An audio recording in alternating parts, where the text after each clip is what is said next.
Hey, what's going on, guys? J-Mac here. So, right after I made my last Carnevil video, Blizzard put out a patch on the 2.2 PTR and buffed 6-piece Zuni like crazy. So, the new effect, it's the same effect, but the damage is much higher. Enemies hit by your mana spenders take 275% more damage from your pets for 4 seconds. That's up from 150%. Huge buff. Somebody's already done a level 54 solo Greater Rift with Carnevil on the PTR, which is crazy. Personally, 50 is the highest that I've done. I'm going to show you some gameplay from a 50 that I did on stream the other day. And I think somebody else has done a 51, and maybe someone's done a 52 as well. I can't remember now. But the potential is there to do around 55-ish, I would say, somewhere around there. So, since I just made a Carnival video, I'm not going to go too in-depth on the abilities and the gear. I will link the other video in the info section of this one. That way you guys have a reference point if you want a little bit more in-depth look on the spec and gearing choices and you know, things like that. But we will quickly go over the spec and the gear and then get into the gameplay. Alright, so spec-wise, Poison Dart Snake to the Face, Spirit Barrage Phantasm. Now you could run Acid Cloud in this spot if you wanted to. I like both abilities. Acid Cloud is going to give you a larger radius of tagged enemies for the 6-piece bonus, whereas Spirit Barrage Phantasm will stay out longer, but also slow as well. So it really just kind of depends on what you prefer. I think both is fine. Big Bad Voodoo Slam Dance, attack speed and damage, Spirit Walk Jaunt for movement speed and getting out of bad situations, Paranado to pull everything together, Fetish Army Legion of Daggers because it gives you 8 fetishes, Pierce the Veil for more damage, Fetish Sycophants, pretty self-explanatory there, we get out 15 extra fetishes from this, Spirit Vessel, mainly to just come back to life. You know, there's going to be a lot of times in 50 plus greater rifts where you're going to end up getting one shot by something or dying, and this gives you a second life. Grave Injustice for cooldown reduction. Alright, so gear-wise. So, Zuni pieces. We've got Trifecta Gloves that are ancient, Zuni Chest with Fetish Army damage, Zuni Pants with Poison Dart damage, Zuni Boots, and then the Zuni Offhand that's ancient with Poison Dart damage as well. And then we're running a Ring of Royal Grandeur to get the 6-piece bonus. This will also give us 3-piece Augilds, so we've got Augilds Bracers with Poison and Crit Chance, and Shoulders with Fetish Army damage, and then the 3-piece bonus, like I just said, from the ring. And then we're running a Witching Hour with Poison Dart damage, attack speed, crit damage. Countess Julia's, I like this so you don't get one shot by Jailer, but you can run really any amulet that's good, you know. That doesn't really matter too much. Ideally, you want Poison damage, crit chance, socket instead of the int on that. The Carnevil makes the build work. You want int, vit, a socket, and crit chance if you can get it. And then we're running a Unity currently. In my last video, I ran a Stone of Jordan, although the new Convention of Elements ring is also extremely good in Carnevil builds. If you're doing a difficulty that you don't need the double Unity combo, then I would suggest running this even over Stone of Jordan with my recent testing. It's absolutely insane how much damage this does when it rotates around to poison for you. So we are running the Unity though with crit damage, crit chance, and elite damage in a socket. This is kind of the ideal setup, I think, although attack speed is interesting instead of crit damage there. But I think I'd probably much rather have the crit damage. And then we got the Ancient Dagger of Darts. Again, not amazing.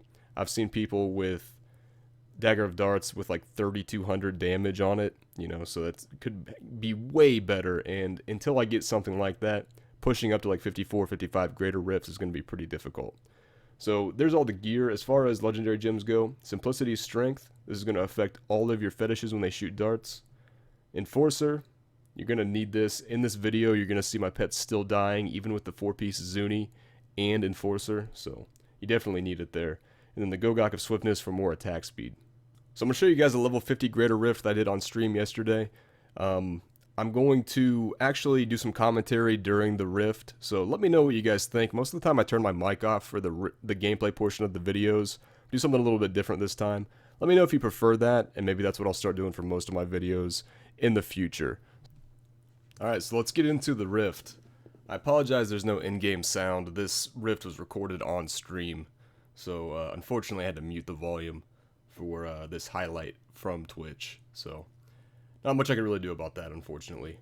So we get a Channeling Pylon right off the bat. I mean, Channeling's not that great for this build. You can cast Big Bad Voodoo more often and Piranhas more often. That's really about it for the most part. This ends up being a pretty good map level overall. Your fetishes will get blocked here and there. There's a few like narrow kind of corridors or hallways from time to time, but for the most part, you don't have too many issues with blocking.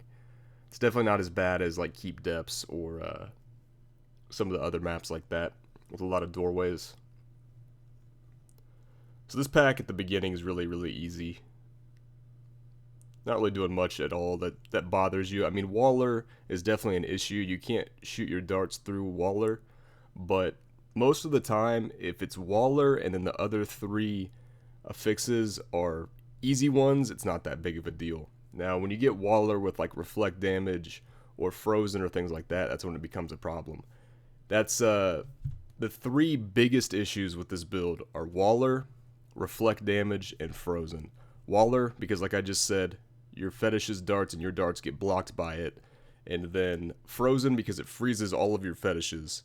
And then reflect, you basically just can't attack reflect when the reflect shield is up. You'll just instantly die pretty much.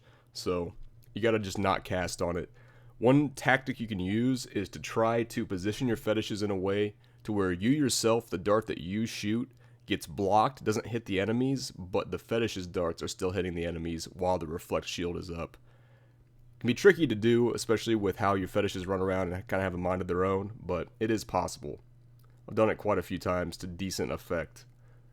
So this ends up being a pretty easy pack too. I've got a Countess Julia's amulet on, so I'm immune to arcane. So these arcane beams basically don't do anything. This pack otherwise, if I didn't have that amulet, could have probably been a little problematic, but as it was, not a big deal. The electrified gets blocked by most of the fetishes, and really the rest of it was easy. These big unburied guys give you a lot of progression for greater rifts, so they're pretty nice.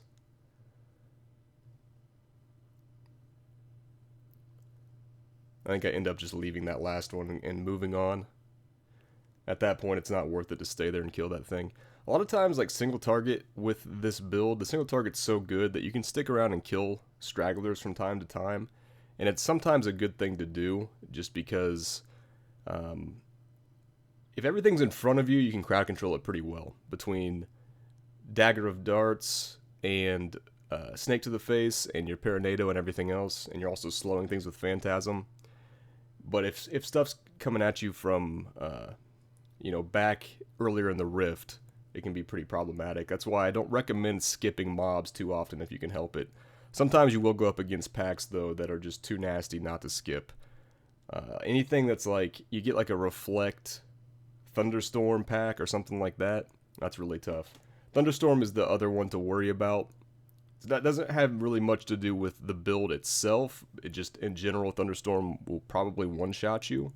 So you got to be careful of that. You already kind of minimize getting one-shotted by having the Countess Julia's. That way Jailer doesn't one-shot you, but Thunderstorm will still get you. If you can properly time your Spirit Walk, which is definitely you should be able to do, you can stop it from killing you. Like basically it'll spawn above you. If you hit Spirit Walk instantly, you'll be alright. If you have any hesitation whatsoever, it's probably going to kill you. And that's with running double Unity.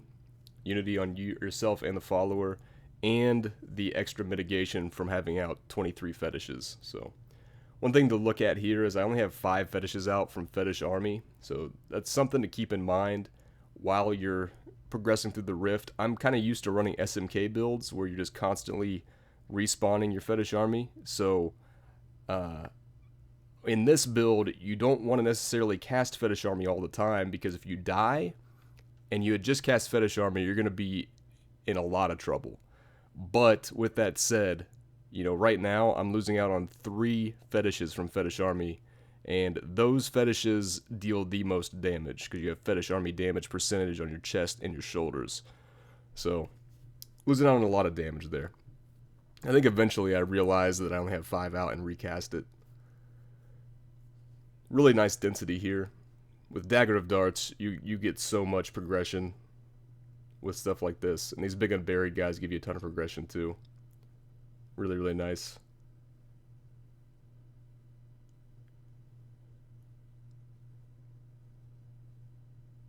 I've seen a lot of people running Gruesome Feast instead of Grave Injustice in these builds.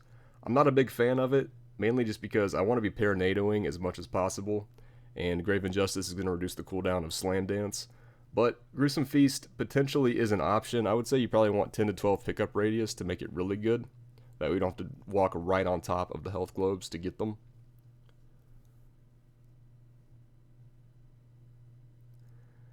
Overall, these mob types are pretty good. I mean, it's a bunch of slow guys. The spear chuckers can be an issue, but if you just stand... Basically, if you don't let anything get behind you and you stand behind your fetishes, the spears shouldn't hit you. So you shouldn't have too much of an issue with that.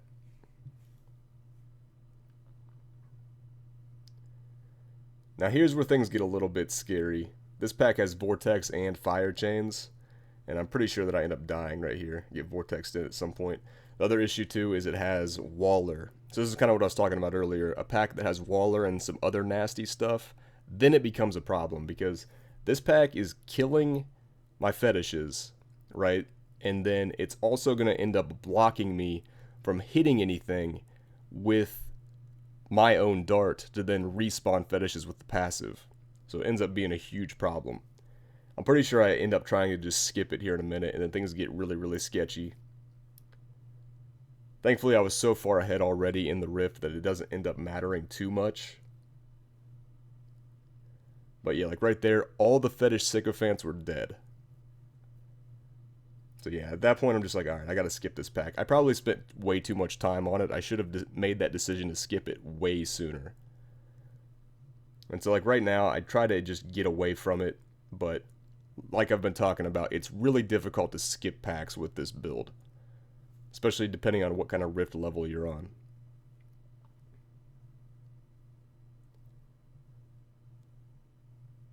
So the next few minutes are kind of spent just really trying to recover from that. I end up getting bailed out by a shield pylon here in a few minutes. And if that hadn't happened, I probably would have needed to skip everything and go to the next rift level, which is what I end up trying to do. Here in a minute, I'm going to go, just run like through a bunch of mobs, trying to find the next rift level, but I end up finding that shield pylon, which kind of just saves the rift in general for me. But you can see, like, this is a level 50 greater rift. I have a really bad dagger of darts, and even with all these mistakes and how poorly I'm playing currently, we're still able to do it with like a minute and a half left. So you can kind of see the power of the build. I mean, somebody on the leaderboards right now on the PTR has done a 54 with Carnevil, and somebody's done a 51 with Carnevil. So it has a lot of potential. I would say it should be able to do 55 or 56 if somebody's already done a 54. That's all about fishing for the right rift at that point. So, I mean, I pulled like 5 packs at this point. I was really kind of hoping this rift level just wasn't that long, but unfortunately it doesn't end up working that way. So I try to set up over here in the corner, which kind of works. I don't end up dying again, at least. And kind of get to a point where I can get some damage going on, get some sustain back from the Simplicity Strength gem, since there's so many mobs here, hitting probably a good 8 to 10 different mobs with each dart that I shoot. So that's pretty good.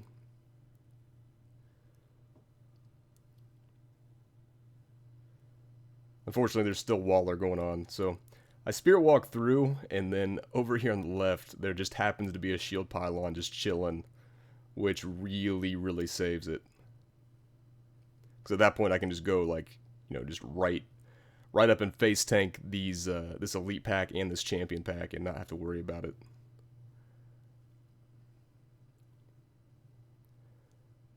Honestly, probably a conduit or a power pylon would have been fine too. But the shield was perfect at that point. Because now I can just stand in the middle of this stuff and kill everything really quick. The biggest reason why I go back into the middle with the shield is that way the Waller doesn't stop me from actually hitting anything. I kill everything quicker that way. This will give me enough progression to just get the Rift Guardian spawned. Those 6 globes. Going to be a ton of progression.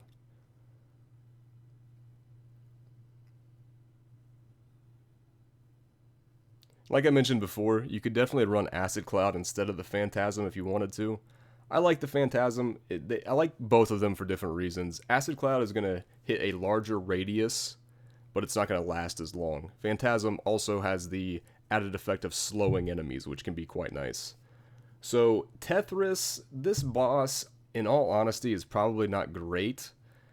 One thing with Carnevil, bosses that spawn mobs, extra mobs, extra ads, are pretty good overall because of the Dagger of Darts and Fetish Sycophants. You're able to spawn fetishes way quicker if the boss happens to kill them, which 50 plus greater rifts, they are going to die from time to time.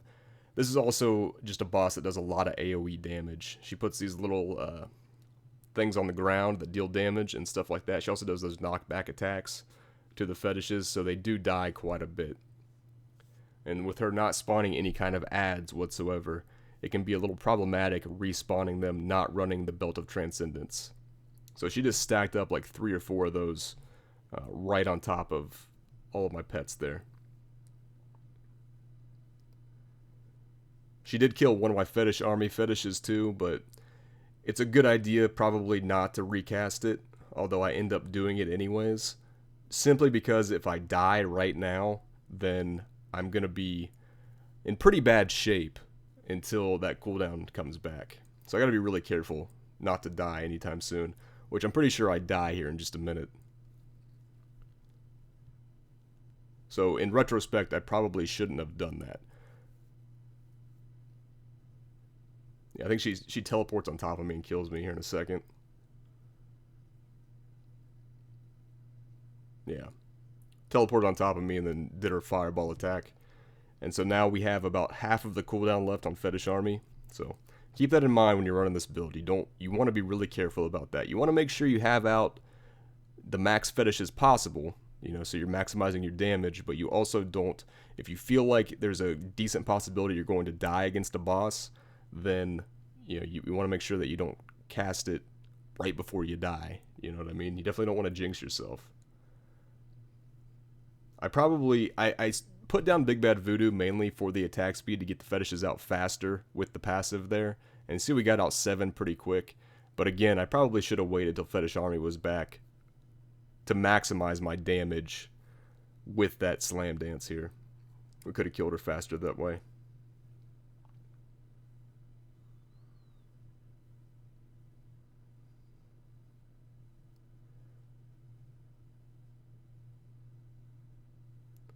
The other thing too, since she teleports around, you probably want to wait till after she teleports to Paranado her.